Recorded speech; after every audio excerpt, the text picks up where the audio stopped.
నమస్కారం. ఏప్రిల్ 2026 చివరి వారంలో జరిగిన కరెంట్ అఫైర్స్ విశ్లేషణకు స్వాగతం. ఈ వారం మనకు వార్తల్లో చాలా విషయాలున్నాయి. డేటా కొంచెం ఎక్కువే ఉన్నా అదంతా ఒక ఆర్డర్లో చాలా సింపుల్గా క్లియర్గా మాట్లాడుకుందాం. ఇంకెందుకు ఆలస్యం, పదండి మొదలు పెడదాం. సరే, ముందుగా మనం ఈరోజు ఏమేం కవర్ చేయబోతున్నామో చూద్దాం.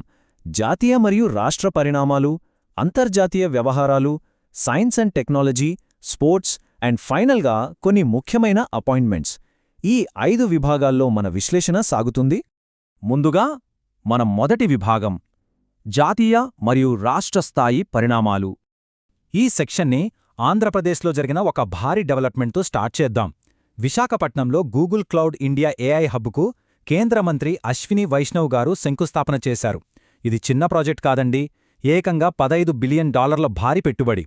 దీనివల్ల సుమారు 1.8 లక్షల ఉద్యోగాలు వస్తాయని అంచనా వేస్తున్నారు.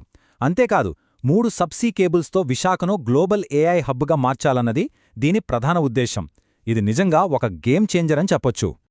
ఇప్పుడు ఈ నెంబర్ చూడండి, 13,000 కోట్ల రూపాయలు. కేవలం టెక్నాలజీయే కాదు, వ్యవసాయ రంగంపై కూడా రాష్ట్రం ఎలా ఫోకస్ చేస్తుందో చెప్పడానికి ఇదొక ఉదాహరణ. ఏపీ ప్రభుత్వం ప్రకటించిన భారీ మష్రూమ్ మిషన్ బడ్జెట్ ఇది.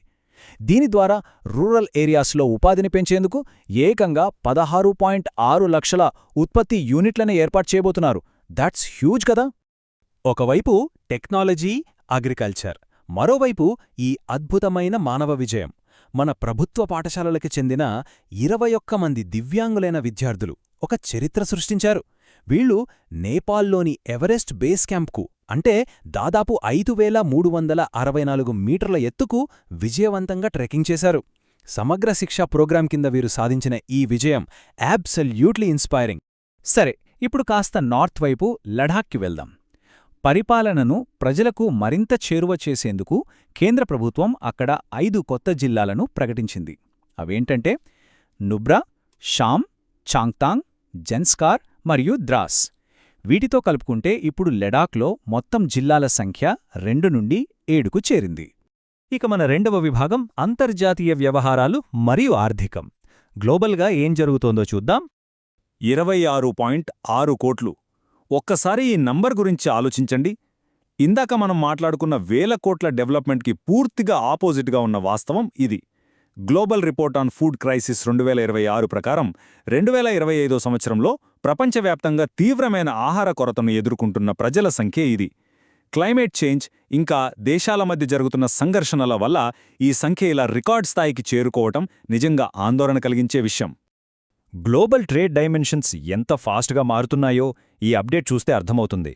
బంగ్లాదేశ్కు మొక్కజొన్న సరఫరా చేయడంలో ఒకప్పుడు మనం ముందుండేవాళ్లం.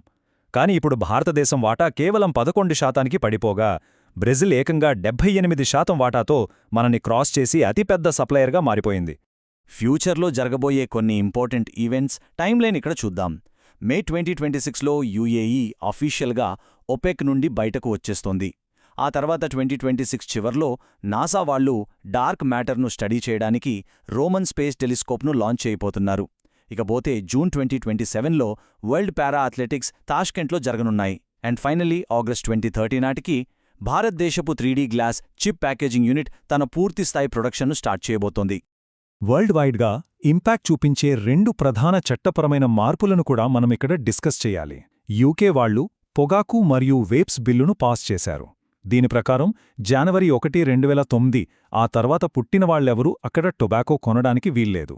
మరోవైపు అమెరికా విషయానికొస్తే రిపబ్లికన్ చట్టసభ్యులు H1B వీసా ప్రోగ్రాంను ఒక 3 ఏళ్లపాటు సస్పెండ్ చేసేలా ఎండ్ H1B వీసా అబ్యూజ్ యాక్ట్ను ప్రతిపాదించారు. ఈ రెండూ కూడా ఆయా దేశాల్లో చాలా పెద్ద మార్పులనే చెప్పాలి. రైట్, ఇప్పుడు మనం మూడవ విభాగంలోకి ఎంటర్ అవుదాం. సైన్స్, టెక్నాలజీ మరియు పర్యావరణం. ఇక్కడ మనం ఒక ఇంట్రెస్టింగ్ కాన్సెప్ట్ గురించి తెలుసుకోవాలి. అదే ఫైటోరెమిడియేషన్. సింపుల్గా చెప్పాలంటే కలుషితమైన నీటిని లేదా మట్టిని మొక్కల ద్వారా శుభ్రపరచడం. ఎగ్జాక్ట్గా ఇదే టెక్నిక్ని వాడి అహ్మదాబాద్లోని కంకరియా కోచింగ్ డిపో భారతదేశపు ఫస్ట్ వాటర్ న్యూట్రల్ రైల్వే డిపోగా రికార్డ్ క్రియేట్ చేసింది. దీని ద్వారా వాళ్లు ప్రతిరోజూ దాదాపు 1.6 లక్షల లీటర్ల నీటిని సేవ్ చేస్తున్నారు. ఎంత ఇన్నోవేటివ్ థాట్ కదా.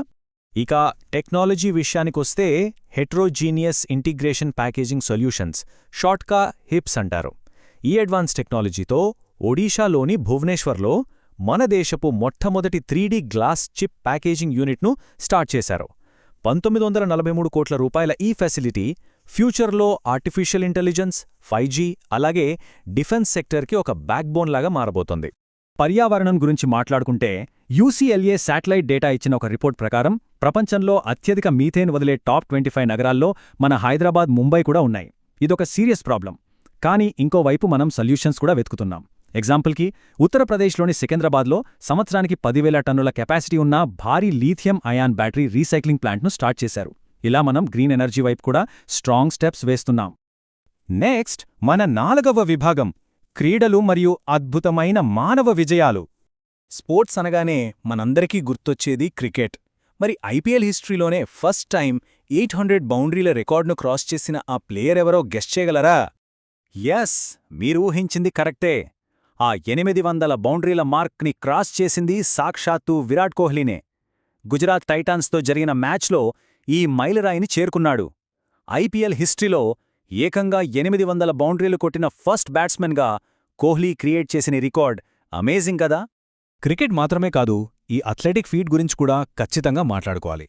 లండన్ మ్యారథాన్లో కెన్యాకు చెందిన సెబాస్టియన్ సావే ఒక అన్బిలీవబుల్ హిస్టరీ క్రియేట్ చేశాడు. అఫీషియల్ రేస్ రూల్స్ ప్రకారం కేవలం 1 గంట 59 నిమిషాల 30 సెకండ్లలోనే, అంటే 2 గంటల కంటే తక్కువ టైంలోనే మ్యారథాన్ కంప్లీట్ చేసిన ఫస్ట్ రన్నర్గా వరల్డ్ రికార్డ్ బ్రేక్ చేశాడు. ఇది నిజంగా హ్యూమన్ ఎండ్యూరెన్స్కి బెస్ట్ ఎగ్జాంపుల్. ఇక చివరగా మన 5వ విభాగం, ఇటీవల జరిగిన కొన్ని ముఖ్యమైన నియామకాలు మరియు పురస్కారాలను క్విప్గా చూద్దాం. నేషనల్ లెవెల్లో జరిగిన కీలక అపాయింట్మెంట్స్ ఇవి. సుమన్ బెరీ గారి ప్లేస్లో నీతి ఆయోగ్ కొత్త వైస్ చైర్మన్గా ప్రముఖ ఎకానమిస్ట్ అశోక్ కుమార్ లాహిరి గారు అపాయింట్ అయ్యారు. ఇక నోయిడా ఇంటర్నేషనల్ ఎయిర్పోర్ట్ తాత్కాలిక సీఈఓగా నీతూ సమ్రా ఎంపికయ్యారు.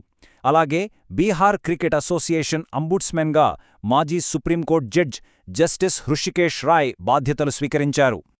నెక్స్ట్ కొన్ని ఇంపార్టెంట్ అవార్డ్స్ చూస్తే సైన్స్ ఆస్కార్గా పిలిచే $3 million break through prize in fundamental physics అవార్డ్ని మన అస్సాంకి చెందిన డాక్టర్ అటానునాథ్ గారు గెలుచుకున్నారు.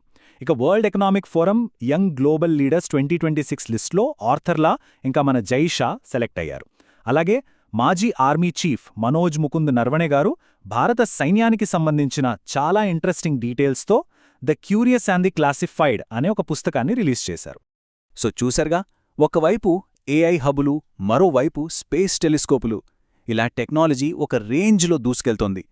కానీ ఆలోచించాల్సిన విషయమేంటంటే, ఈ స్పీడ్కి తగ్గట్టుగా మన గ్లోబల్ పాలసీలు, రూల్స్ కూడా మారుతున్నాయా? ఈ క్వశ్చన్తో మన ఈ వారం విశ్లేషణను ముగిద్దాం. ఈ ఇంట్రెస్టింగ్ ఎక్స్ప్లెయినర్లో నాతో పాటు జాయిన్ అయినందుకు థ్యాంక్ యూ సో మచ్. ఎప్పటికప్పుడు ఇలాగే కొత్త విషయాలు నేర్చుకుంటూనే ఉన్నాం. మళ్ళీ కలుద్దాం.